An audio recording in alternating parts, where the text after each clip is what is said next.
And we'll skip over the usual roll call. Your conference is being recorded. This time to kind of jump right in. I do have a recording of who's attending today, and I've been notified by a couple folks who can't make it. That's okay. We'll make this recording available, and we'll notify you when it is available.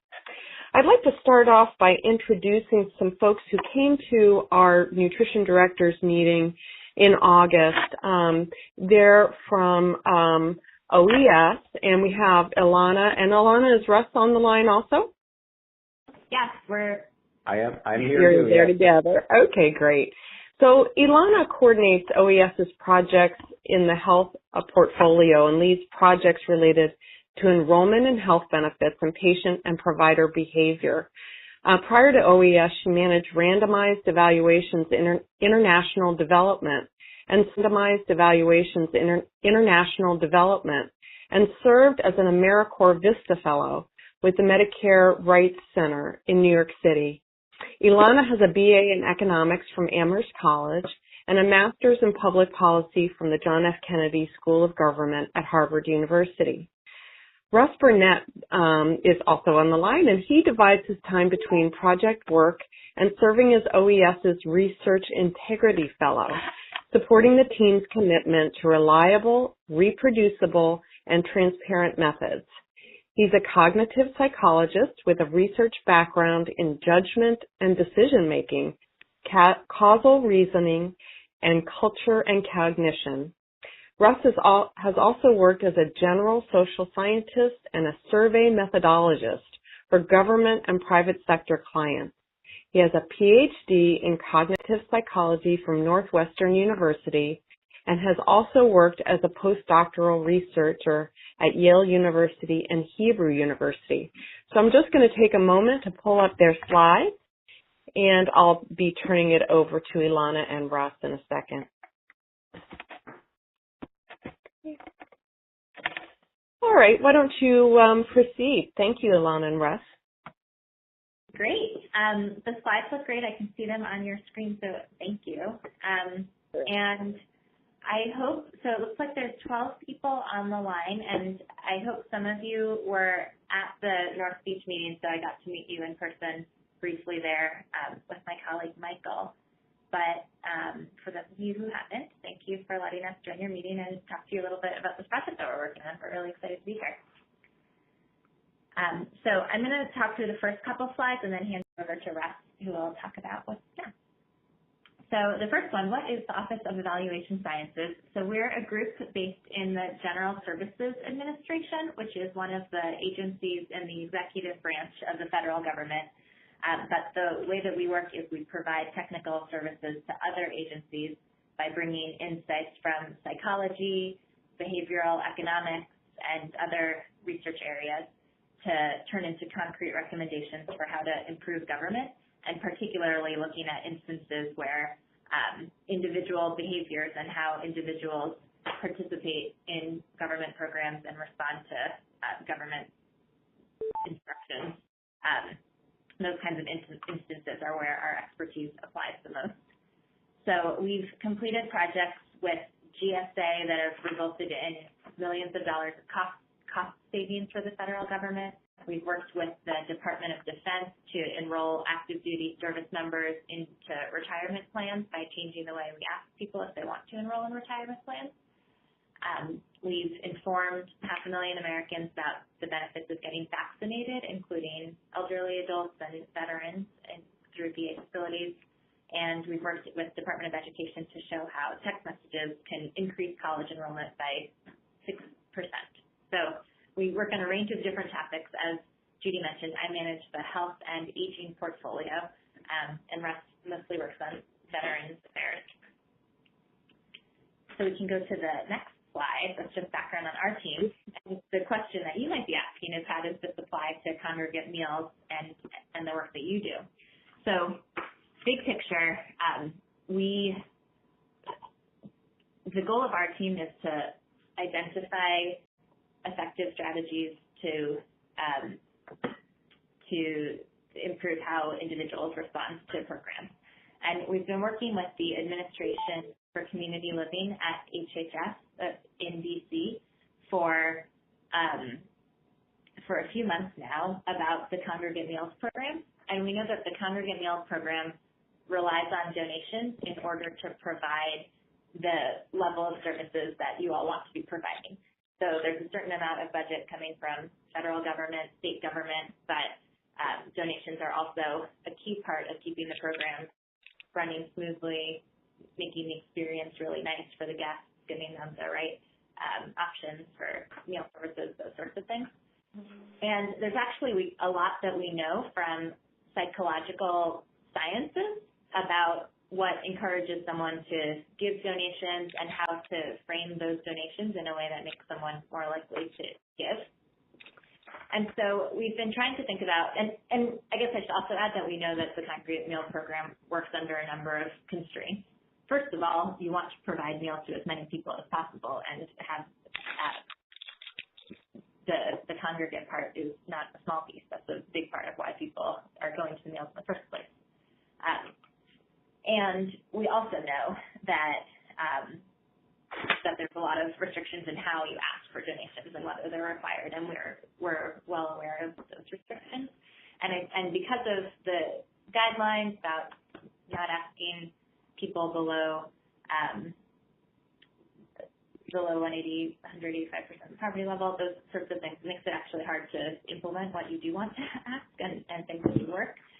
So big picture, we want to identify promising strategies to ask for voluntary contributions where appropriate, and build evidence about what will work in the state of Maryland and among your sites, and then provide AAAs like you and across the country with guidelines on how to do this more and to do this across the country.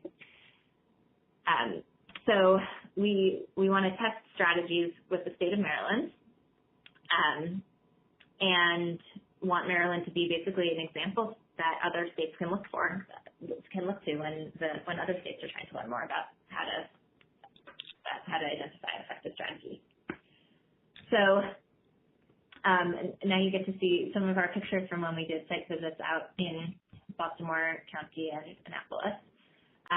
We want to develop promising strategies with you. So we'd like to work with participating AAAs and sites in Maryland to design and implement different strategies to increase voluntary contributions. We're actually working with, we put out a call to the nutrition network, the Congregate Meals networks around the country to ask for what are Congregate Meal sites doing now to solicit donations, and what do they think works and how do they know it works. So we're getting ideas from all over the country, and you all are welcome to submit too. So please get in touch if you have ideas that you think are really right for testing and for getting more evidence about what might work. And based on the experience of you all and sites around the country, we're going to identify a couple key strategies, and those will be the ones that we test over the next few months. So we can go to the next slide. By testing, what does that mean? So we want to roll out these promising strategies to some sites and not all, so that we can really compare what does this strategy look like? How does it play out in terms of the number of people that go to a meal site if you're asking for donations in one way? What is the donation amount raised if you're asking in these select ways versus others? And most importantly, we want to be able to say that anything we do doesn't compromise participation. So we want to be able to measure donations, number of participants, number of meals served. We want to test the selected intervention or interventions by using a randomized evaluation design. So that means we want to look at all the sites in Maryland that are interested in participating in this project, randomly select some of them to implement a new type of, or implement this chosen strategy, which might be similar to something you're doing already, but could also be new. And then compare data, including amounts of donations and number of people participating in the groups or the sites that have the new intervention and the sites that don't have the new intervention. And based on that, we can get pretty precise estimates of is this intervention or program or way of acting an effective way to ask for donations. So over the next few months, we can go to the next slide. The project timeline that we have in mind is to verify information with you all in October, and Russ will talk more about that in a sec. And from there, in November and December, we're going to be drafting the intervention design, narrowing that list from the entries we've gotten across the country, and getting feedback on the interventions to test. Then in December, around December, we'll confirm the participation of interested sites, so that's you all. Then January, we'll start the project, so we'll identify sites that will randomly get this new intervention idea. From February to April, we'll collect data from sites on numbers of meals served, number of participants, and amount of money collected, and we can hone in on exactly the venues, probably closer to December. And then May and June, we'll analyze the data and results and share results with relevant audiences, including some of the conferences coming up in May and June with the nutrition networks and groups like NCOA. So then I'll hand it over to Russ, who will talk about what's coming next and where you all come in now. Mm-hmm. And actually, and before I talk about the next steps here too, I'd just like to underscore something Alana said earlier when it comes to sharing the results later with relevant audiences. Of course, we would love to and very much look forward to working with all of you in the state of Maryland to learn about what you're doing, and as Alana said, to test some of these things in Maryland to see what's effective. But the eventual goal is to share with congregate meal programs and sites nationwide. So there's the potential here to really generalize and learn something powerful that can be of use to and sites all over the country. So next steps. So we've been working with Judy to draft a short list of questions, which Judy is going to send around. So you'll be seeing email from her, and in particular, it's going to ask you to verify just a few basic pieces of information about the congregate meal sites in your county. In particular, I think you'll be asked to verify how many sites there are in your county, and then for each site, some basic facts, the name and address, number of meals. So does the site offer 5 lunch meals a week? Does the site offer other meals besides the 5 a week? We'll be asking about how many meals are served each week. And we know that, to get exact numbers for some of these things could require some work. And we're trying to keep the work to a minimum. We really want to minimize the burden on all of you. This is not intended to be a heavy lift information gathering effort. So for some of these things, we'll be asking about ranges and approximate numbers, and that will be more than fine for our purposes. We'll also be asking about the names of the organizations that are responsible for collecting donations, for tracking and reporting to the AAA about voluntary donations, and a couple of other things like about ethnic meals and where the site is located, like is it in a housing site, or is it in a senior community or senior center, that sort of thing. One thing I want to underscore here is that as Alana mentioned, at some point we'll be asking all of you who are interested in participating in this test of ours. But at this point, please don't think that by responding to this email that's going to be coming around from Judy that you're committing to anything or expressing interest in actually participating in the project. it will be extremely helpful for us to have information about all the sites in Maryland, regardless of whether or not they end up participating in our project. So at this point, please free to send us information and be assured you're not committing to anything at this point. And also, I want to mention that the email will be coming from Judy. The information is going to be used initially by us, but it's also going to be used to inform the 2020 area plan process in order to reduce the reporting burden on AAAs. Alana, I think that covers the next steps. Mm-hmm. So let's open it up for questions, and I will look at the comment panel. If you'd rather just submit a question by the chat box, feel free to do so. This may have repeated a number of points that were made during the Nutrition Directors meeting, but I did want to offer a chance to be sure that everyone had the opportunity to get an understanding of what OES is looking to do. I really want to encourage certainly responding to the initial survey. I'm sure they can explain even more clearly than I can, but in order to select a random number of sites or sites to represent enough diversity, they have to really understand what is the total pool of nutrition sites throughout the state.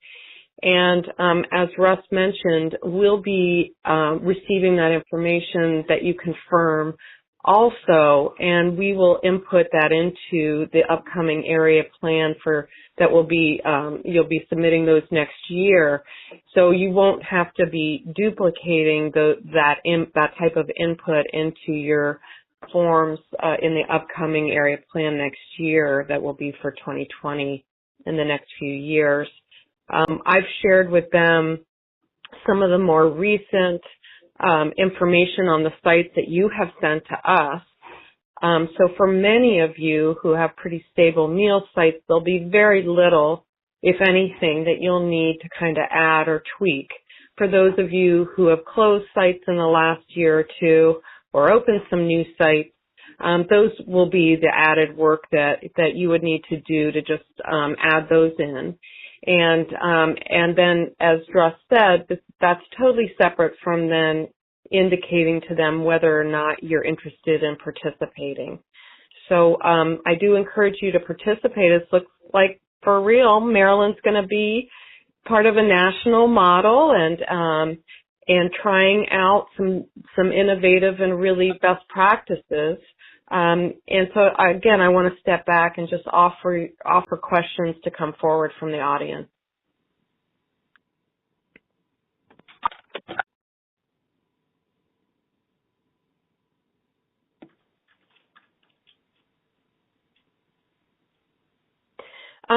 Russ and Alana, I have a question that you may have answered because you gave your presentation a little bit before I arrived at the Nutrition Directors meeting, but I'm assuming that if a AAA signs on, will they basically have to stop the type of donation process that they're doing currently in order to implement the best practice model that you will be asking sites to implement?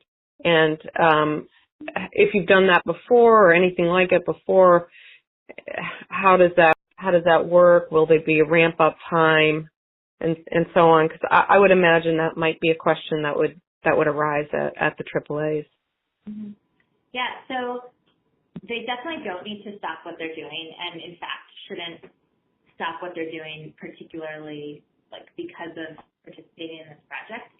If they were already planning to stop what they were doing or change strategies, then they can go ahead and do that. But otherwise, no need to change any strategies for participating, and that's because we really want to be able to test this strategy in a natural environment as things are happening as they are.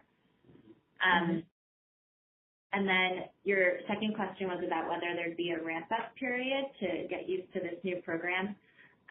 definitely that there would be a ramp-up period, and I'm imagining that that's going to be part of what November and December is like. It's like getting feedback on the intervention design and seeing what it would look like to roll it out, which might mean practicing rolling it out in one or two sites just to understand what it would look like, and then using that time together like a toolkit or guidance on how to put it together going forward. Great. And I know when we talked before, you'd love to have every AAA participate, to at least get a meal site or two within each that are represented, so we can really capture, the breadth of the types of meal sites that we have across Maryland. I think that really all of your perspectives and input and feedback could really make this quite a rich project, and you would be able to really benefit from it, directly. So again, I really encourage you to, for sure, respond to the survey, and then if you really can manage it, we really would appreciate if you would participate in this project, or at least initially indicate interest to find out more.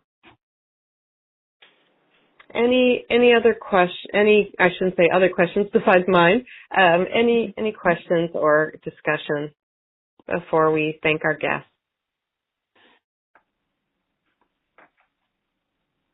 Well, it looks like we have a quiet crowd, and maybe it's because many of them have already had a chance to speak with you. So thank you so much, Ilana and Russ, and everyone. I will be sending out a survey that includes the information indicated, and really appreciate your responses. So Ilana and Russ, thanks for attending, and we will be back in touch very soon. And thank you all very much. Yeah, thank you. And feel free to reach out with questions. You have our contact information, so we're happy to talk more. Thank you. Great. So everybody, they're going to pop off, and I'm going to just reset this. I hope everyone can see that. Here's our intro slides and our agenda. We just started off with the Congregate Meals Donation Study. We're going to spend some time with our second group of guest speakers, which is just one person, which is Liz Woodward. And thankfully, she's here to join us on a brief discussion. Actually, it's not so brief. So about a farmers market nutrition program. I'm going to try to run a couple of polls, so it's very exciting for me logistically. We're going to have a brief discussion about Q3 nutrition reports, because I'll just be sending you a quick email after this webinar. And then as much time as we have left, we'd like to give you a heads up about the NAPAS redesign, and then also, if there's any time left, to have a little either round robin or any announcements that folks have. So that's what our agenda is like today. So Liz, I'll turn it over to you to cover the topics that we wanted to talk about here. Okay. Well, we'll try to keep it very brief. So the first thing on here, I just want to thank you guys. I say this every time we talk about Senior Farmers Market, but I know it's a lot of work, and it's a wonderful program to be able to bring to the community, so thank you for doing it. As you all know, there was a new allocation formula for 2018, so I just thought, quickly, if anyone has any feedback or concerns about, having us set the minimum or maximum in the way that we did this year, because it was different after many years of doing it one way. If you have any feedback, concerns, suggestions, I'd just like to open quickly now.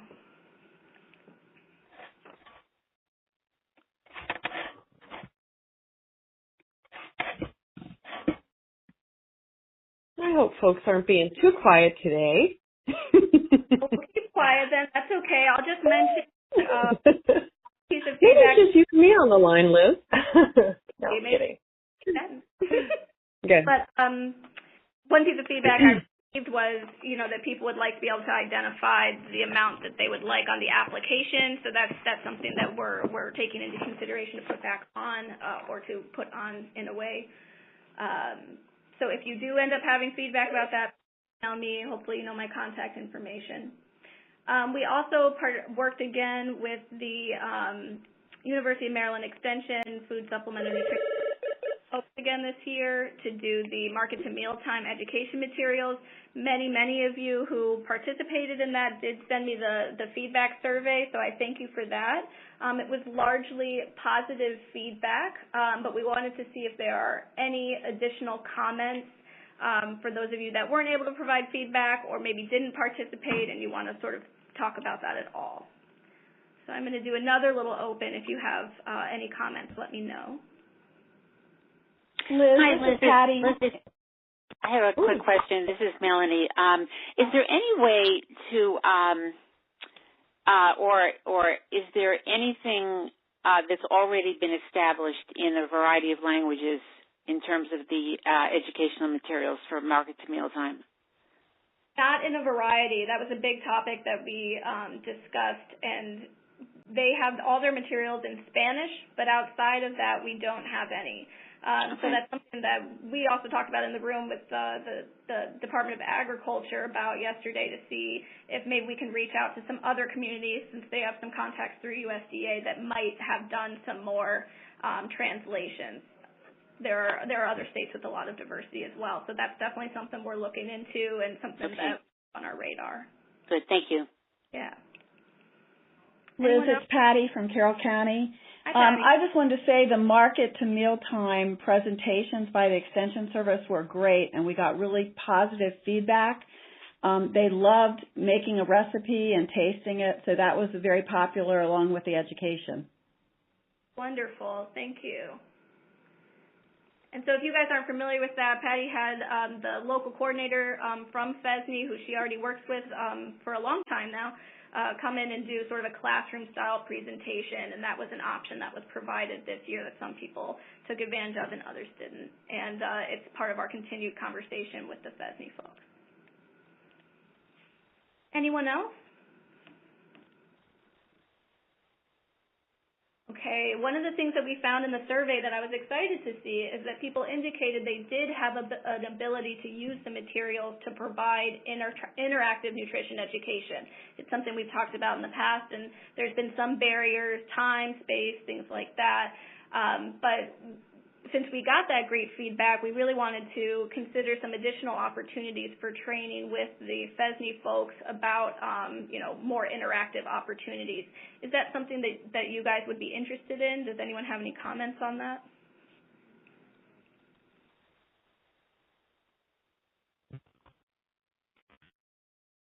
Besides what we heard from Patty, of course. Okay. All right. I think we have a couple polls, Judy.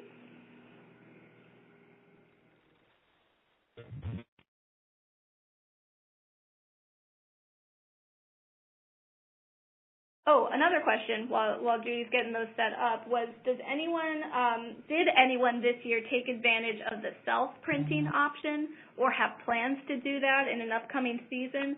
So you were provided the summer materials, but they have materials for fall and winter and spring as well.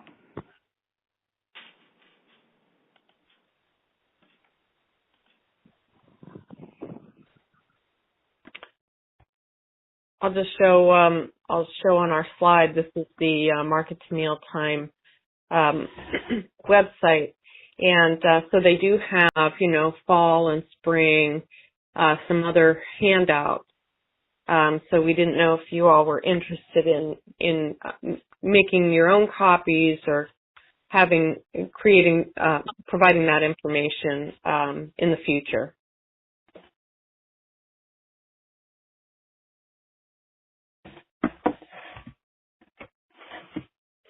I think we would be interested in Carroll County. We may even use something like this in our newsletters. Right. I mean, it's kind of shovel ready, obviously, and it's certainly solid curricula. There's recipe cards there, too.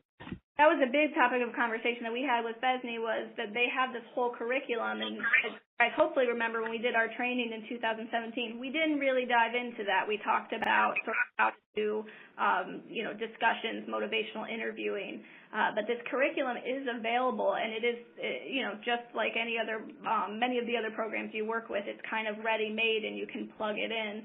and utilize it. So in case you haven't had a chance to check out this website, they do have some wonderful resources on there that are just available for you to use. And they would be happy to provide us with a training on how you can use those effectively as well. So that's something that we can kind of pull you on again later, but would be happy to hear any comments on.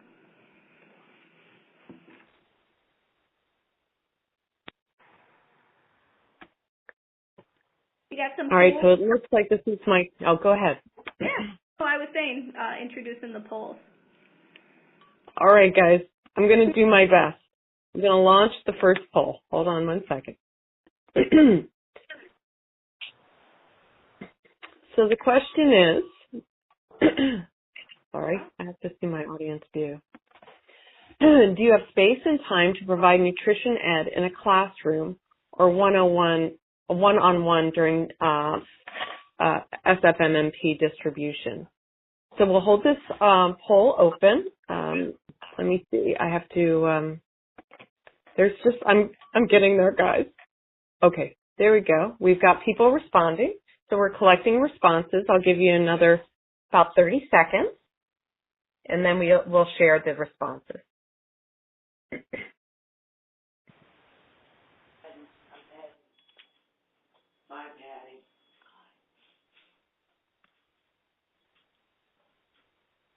Okay, I think I'll close the poll. It looks like we're not changing numbers at this point, and here are the results.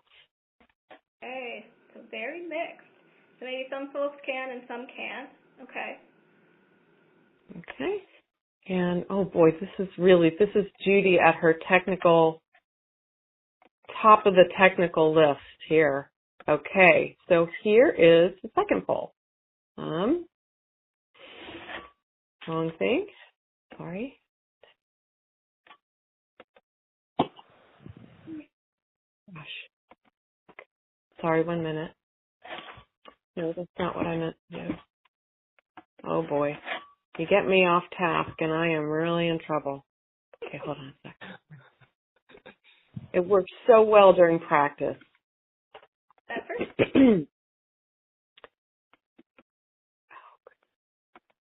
Okay, oh, I've got it. Okay. Well, Liz, why don't you go ahead and ask your second question? Okay.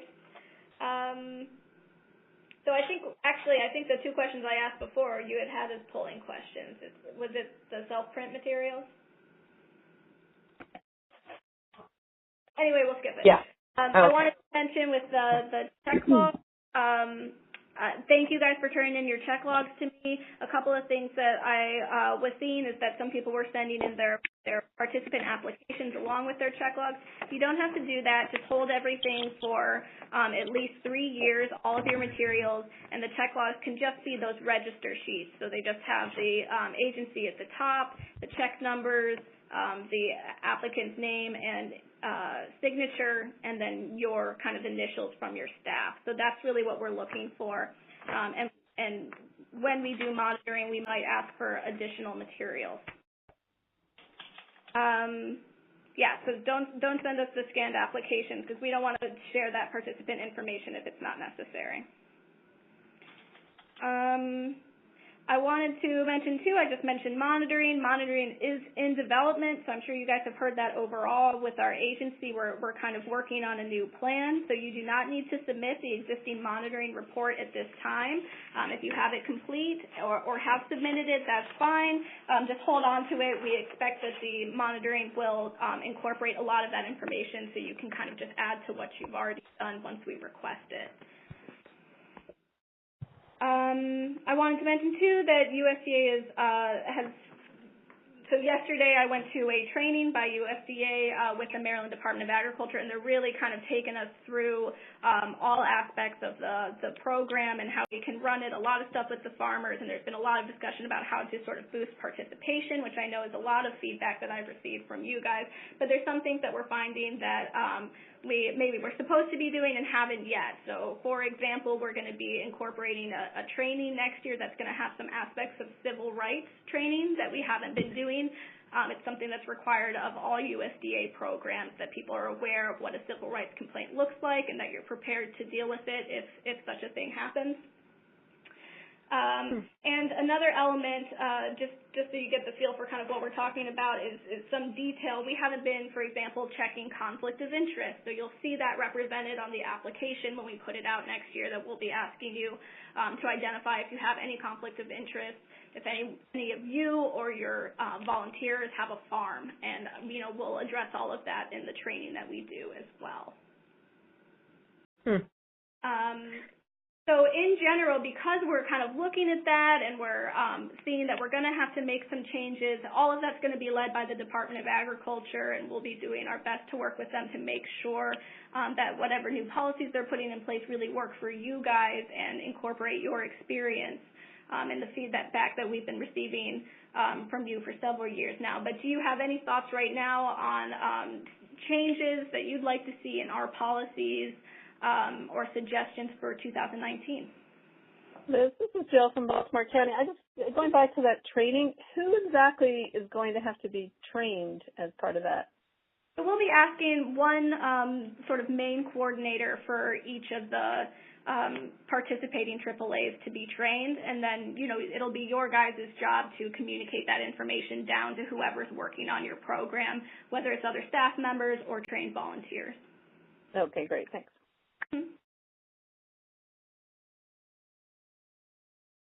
Any other thoughts or comments or questions?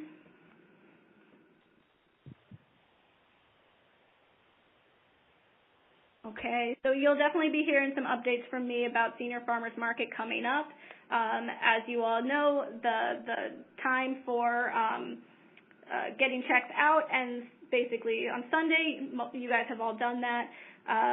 And the checks can be redeemed up until November 30th, so make sure you're still reminding your folks that maybe haven't done that yet.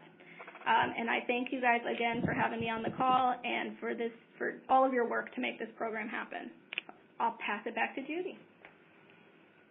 Great. Thank you, Liz. Thank you, Liz. We should have Liz on all our meetings, right? You're doing a great job. Okay, so we'll go through the Eat Smart. So let's just take a moment to talk about the Q3 nutrition report. I know you submitted it actually a couple of months ago already. We're almost getting time to submit Q4, but I did want to let you know that I've been able to just do a little bit of double checking on some numbers, and it's taken a while to be able to devote some focus on it. But part of the reason why I'm even bothering for us to look back at Q3 is because, as we know, we get to Q4 and then we have NAPIS, and then we all get in a bit of a rut when we're trying to reconcile things. So I felt like although it's taken a bit to get some administrative support and also for my focus to be on going back and just taking an extra look at the Q3 reports, that it would be worth it so that when we are looking to submit Q4, we don't have the kind of, some of the things that are coming up in Q3. So each of you will be getting, most likely each of you will be getting an email that has a Word document attached to it that has this checklist in it with some issues that are noted. And then also it'll have an attachment with an Excel form that shows everybody's data, and including yours. And the issues that are noted on the Word document as being concerns or something that we want to touch base with you on, they will be in yellow highlights in the Excel form. So you'll have an easy reference. And I've also found that in talking to folks that sometimes it's really helpful to have your data and sometimes everybody else's combined data in an Excel form, because that allows you to kind of compare and contrast and manipulate the data in ways that you and your staff find helpful. So I do feel that providing everybody's data in this kind of format is overall more helpful than having any negative concerns around it, but if you're concerned at all about the type of sharing that we're doing in through these communications, please just let me know. So there were a few different issues, and of course, being 3/4 of the way through, one thing that we're looking at is NSEP meals at the end of Q3 for each of home delivered and congregate, and seeing whether we're at about 75% or less compared to all of last year. Whether that's good or bad is not really for anybody to judge. What we want to do is really have a good handle on across the state in Maryland. Our NSEP meal count is going to go up or down. And so this is just our way to really connect with each of you and say, is this accurate? It looks like, you're potentially even considerably below the 75% for a particular category. And many of you have many totally valid issues that are going on, maybe large events that will be happening. But I do feel that this can be an effective way for us to communicate. It's not necessarily a problem if those are checked, but it's really wanting you to verify and ensure, and just let me know it's due to this issue or that issue. There are a couple of you who are on the third bullet reporting nutrition counseling, and it's possible that actually the units that you're reporting for nutrition counseling should be classified as nutrition ed. So if you are reporting nutrition counseling in your Q3 report, you'll want to get back in touch with me, and we'll just have a brief conversation about whether those are actually nutrition counseling or they should be identified as nutrition ed. Around the home delivered prioritizing scores, again, being 3/4 of the way through, on average, one would assume that we would be at, approximately 75% or so of home delivered meals clients. Some have actually, as you see in the bullet below, there's one that has over 100%, so I think that there might be a duplicate score or scores that were submitted, so that AAA should get back in touch with me. But going back to the 75%, there are a few that have, more like 50% or so, and just making sure that we're on target for optimizing the number of home delivered persons who are receiving the priority score. And then on the bottom, the total of home delivered meals clients receiving the priority score totaled incorrectly. So let's say out of the 5 different categories, you had 10 in each category. That would mean in the first field, you'd write that you had 50 total scores. And what I found is that there's a few folks who didn't add that up correctly. So that the total is different than the actual addition of each category. And so the correct number is provided in the Excel sheet that you'll receive. And just asking you to make sure that even if you get those numbers from an outside contractor, please double check that all the categories add up correctly and that you're comparing that to your total number of clients. And then double checking all those figures before you submit it to us. I think that will really be helpful as we go into the fourth and final quarter of the year and head towards NAPAS. I didn't really have anybody with an other, but I just put that into that communication just in case there were other things. And the letter itself will say to please get back in touch with me by October 15th. So that can be by email, that can be by phone call, just so that we can get back on track together. Any questions about that?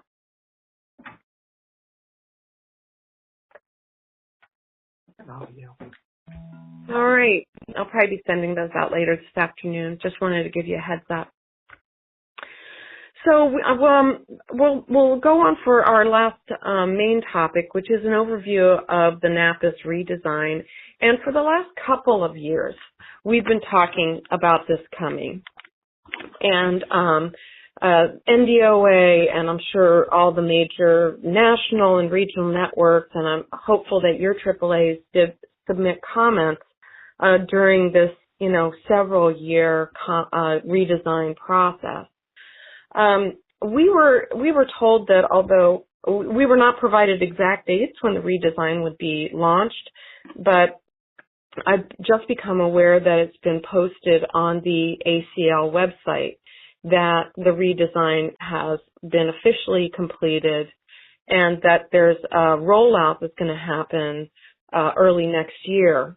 The communication I have not received yet is the expectations for the states and then in turn for the AAAs around time frame for rolling this out, time frame for adjusting our data collection documents and so on. So this is an early look, but of course anything that I know I want to pass on to you as early as I hear about it. But definitely further guidance will be coming out from us to you officially, not only around health promotion and nutrition, but certainly about all the different topics related to NAPAS. So here's some basic issues. If you look at service changes, and I won't get in depth about health promotion because this is not specifically geared towards folks who are focusing on that, although I know many of you are have contact with health promotion and a number of other areas. But there is a reporting shift that will be including health promotion evidence-based, and then there'll be a separate and additional health promotion non-evidence-based. So Liz will certainly be walking that group through that a bit more. I think there's a call or a get-together next Monday. But again, no matter whether you're health promotion, nutrition, or any other Older Americans Act service provider, you'll need further guidance from us, and we're waiting to get that guidance from ACL. So we might not have a lot of clarity for you right away. We'll need to wait to get those instructions. There's some expenditure changes. Again, you can see here what they're intended to be. One thing I wanted to point out is that nutrition counseling and nutrition education is changing quite significantly.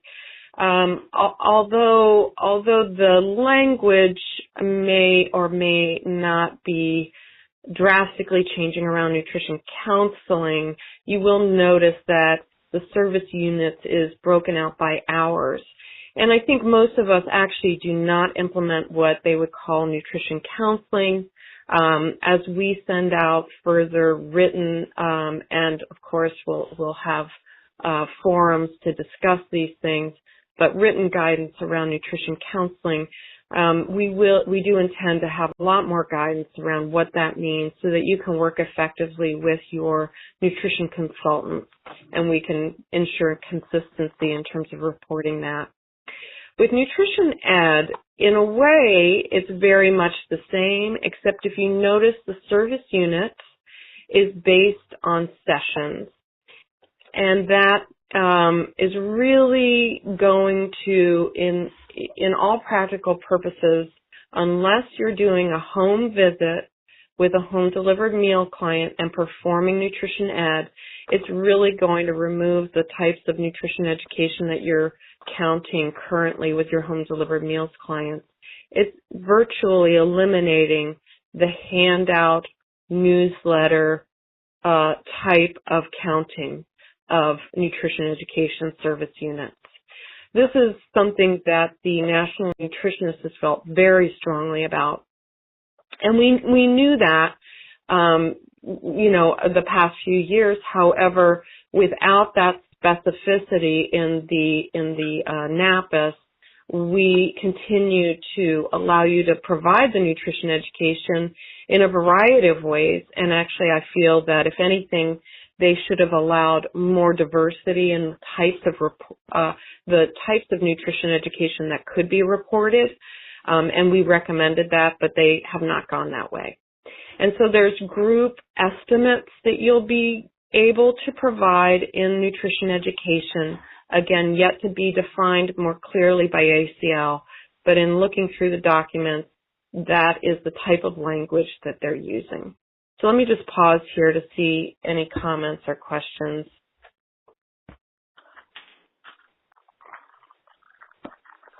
This is Barbara Scher, and I just wanted to say that are we then going to have to give a rationale for why our numbers are going to be so dropped if we no longer include the printed materials? Yeah, and, that will be pretty straightforward. So I see it from your point of view. Will you have to explain it? Most likely we'll just have an across-the-board, variance explanation, but it'll be very straightforward for how you'll respond. If I can work it out to avoid that duplicative responding, I will, but I can't really guarantee at this point. There was another question. This is Carla. I have a question about homebound and nutrition ed, where sometimes we do just send out a piece of paper. Mm-hmm. Most often. What kind of instructions would they, or as far as nutrition ed for a homebound person, it's more difficult to give them programs. Exactly. I know. I think we're going to have to really be actively helpful for you. This may just be an impracticality for most of us. However, we can also try to make the most of certain types of interactions that we do have with homebound individuals, anywhere from driver volunteer interactions to perhaps some of our health promotion interactions, reassessment opportunities, phone reassurance. We're going to have to look at those things and then provide you with some guidance and, best practices so that you can feel comfortable and confident what you might be able to provide. From my point of view, by totally eliminating counting written materials is really disincentivizing you from doing it. So I'm disappointed. I understand that they want an interactive opportunity. I get that, but I just don't know why we couldn't also have had a separate nutrition ed, materials category or something like that, where we can show that we're doing that kind of outreach. But there you go. This is what the federal government has decided. Other questions or comments? Yeah, this is Barbara again on the home delivered. I mean, are they going to still require that the contractor provides nutrition education? Sometimes there have been times over the years where the contractor that we have and others have trying to get them to do the nutrition education handouts was already difficult at best. Mm-hmm. Mm-hmm. Yeah, I think that our guidance will probably be that we still strongly encourage it, and we may be able to even retain in our policies that minimum of twice a year for written materials. But in terms of counting it in our NAPIS, this is the only framework that they will accept.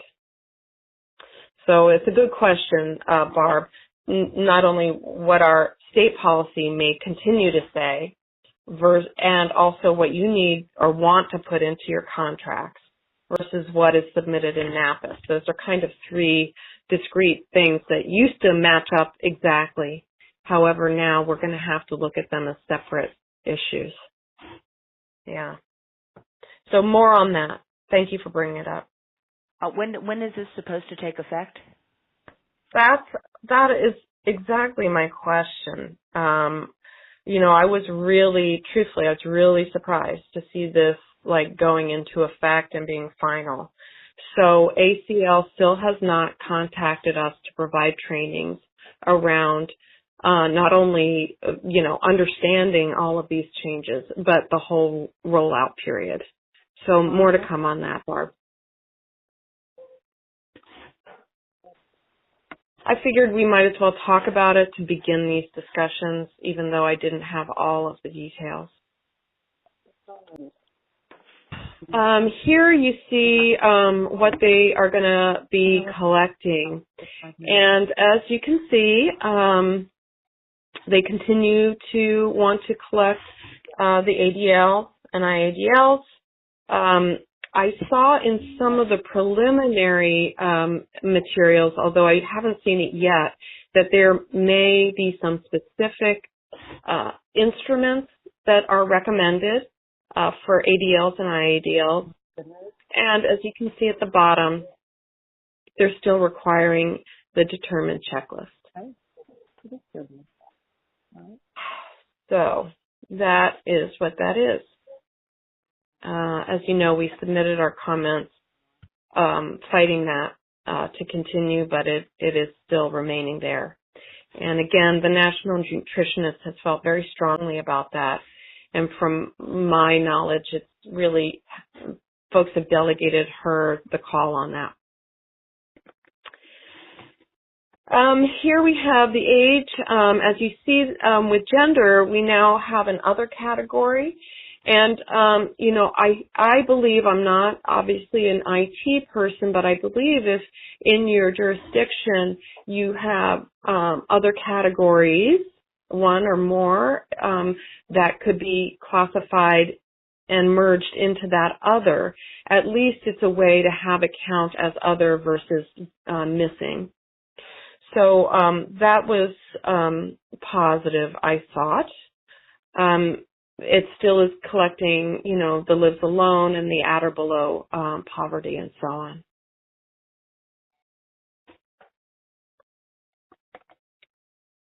So in other words, further information is going to be coming out about reporting changes, data collection changes, and then I do provide here the ACL website. There's a number of documents. I've shared, you know, screenshots of some of the main things that I wanted to bring your attention to right now. But there's a lot. There's a lot of detail in there. Much of it I actually am really pleased about. There's a whole definitions document that you know, I think is really helpful. What is a registered service? What's a non-registered service? Again, there's going to be breakouts even within the HP non-evidence-based. They now provide federally designated or defined subcategories within that. That will be interesting to see. And again, Liz will be back in touch with folks more. And I think also, certainly we as an agency within MDOA, it's really best for us to also have unified guidance that are going to come out to you and discussions with you. I think many of you have heard that Andrew Ross is leaving today. Is actually his last day. And he's often been, you know, just the linchpin of kind of bringing everybody together and keeping the communications flowing in the area of NAPIS. And so we're really going to have to, I have a call into him later this afternoon. He's a little hard to get a hold of this week. And certainly with other folks in the agency to really understand and initiate some across-the-board guidance that's going to work with you all on how we're going to roll all this out. But I just, you know, I figured better to let you know earlier than later, and just keep in touch with you on what we learn and give you as much unified guidance as we can. So what other questions or comments?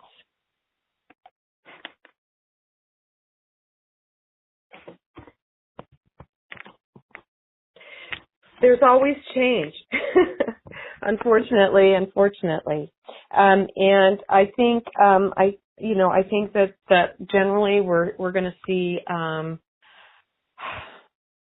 don't know, we're going to definitely see some good opportunities to look at things a bit differently, but we'll definitely be managing a number of changes. Now, it looks like we're at 3 o'clock right now, so we don't really have a chance for a round robin. But is there anything that folks would like to announce, or any other burning questions that we should discuss before we get off the phone together? This is Jill in Baltimore County. I'll put in a plug for our Senior Expo, which is next Wednesday and Thursday at the Timonium Fairgrounds. So hopefully everybody come out and check it out for our 31st year. Wonderful. Good luck.